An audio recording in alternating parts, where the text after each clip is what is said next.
అల్లూరు జిల్లా Chintur agency వరదలపై collector Dinesh Kumar సమీక్ష చేశారు. తొలుత వరద ముంపు ప్రాంతాల్లో ఆయన పర్యటించారు.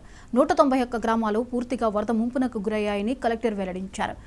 35746 35,746 కుటుంబాలు నిరాశ్రయులయ్యారన్నారు. ముంపునకు గురైన ప్రతి కుటుంబానికి 3,000 రూపాయలు తెల్ల కార్డులేని మరో 2,500 మందికి కూడా వరద సాయం అందిస్తున్నామని తెలిపారు.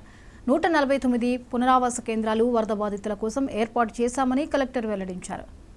23,314 జనాభా ఈ పర్టికులర్ వరదల్లో ఎఫెక్ట్ అయ్యడం జరిగింది.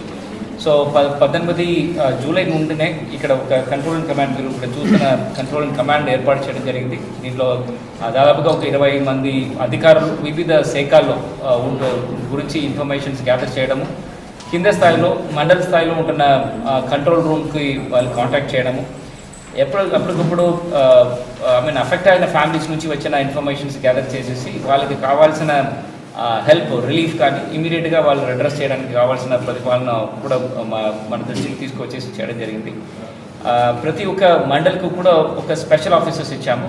ఫర్ ఎగ్జాంపుల్ విఆర్పురంకి sub collector Rampachodavaram Prashant Kumar IAS ఆయన అక్కడ స్పెషల్ ఆఫీసర్స్గా పెట్టడం జరిగింది.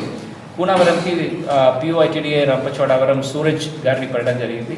ఎటపాకకి జాయింట్ కలెక్టర్ అభిషేక్ని పెట్టడం జరిగింది. అండ్ చింతూరుకి POITDA చింతూరు అండ్ నేను ఇక్కడ హెడ్ క్వార్టర్స్లో ఉండడం జరుగుతుంది. ఈ కంట్రోల్ అండ్ కమాండ్కి టోటల్గా మేనేజ్ చేసేసి ఈ మానిటర్ చేయడానికి స్పెషల్ కలెక్టర్ గారు కూడా ఈ కంట్రోల్ కమాండ్లో పెట్టడం జరిగింది. ఇది మాత్రం కాకుండా ప్రతి మండలికి ఒక స్పెషల్ డిప్యూటీ కలెక్టర్స్ కూడా నియమనం చేయడం జరిగింది. SDC tribal welfare Rampachodavaram, Paderu and ఇంకొక అధికారులు LARR SDC LARR కూడా ఒక ఈ స్పెషల్ ఆఫీసర్స్ కింద హెల్ప్ చేయడానికి పెట్టడం జరిగింది.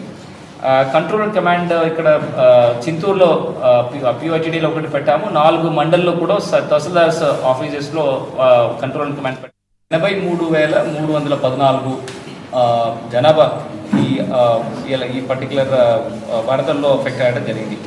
సో 18 జూలై నుండినే ఇక్కడ ఒక కంట్రోల్ అండ్ కమాండ్, మీరు ఇక్కడ చూసిన కంట్రోల్ అండ్ కమాండ్ ఏర్పాటు చేయడం జరిగింది. దీంట్లో దాదాపుగా ఒక 20 మంది అధికారులు వివిధ శాఖల్లో గురించి ఇన్ఫర్మేషన్స్ గ్యాదర్ చేయడము, కింద స్థాయిలో మండల స్థాయిలో ఉంటున్న కంట్రోల్ రూమ్కి వాళ్ళు కాంటాక్ట్ చేయడము, అప్పటికప్పుడు అఫెక్ట్ అయిన ఫ్యామిలీస్ నుంచి వచ్చిన ఇన్ఫర్మేషన్స్ గ్యాదర్ చేసేసి వాళ్ళకి కావాల్సిన హెల్ప్, రిలీఫ్ కానీ ఇమీడియట్గా వాళ్ళు అడ్రస్ చేయడానికి కావాల్సిన ప్రతిపాదన కూడా మన దృష్టికి తీసుకొచ్చేసి చేయడం జరిగింది.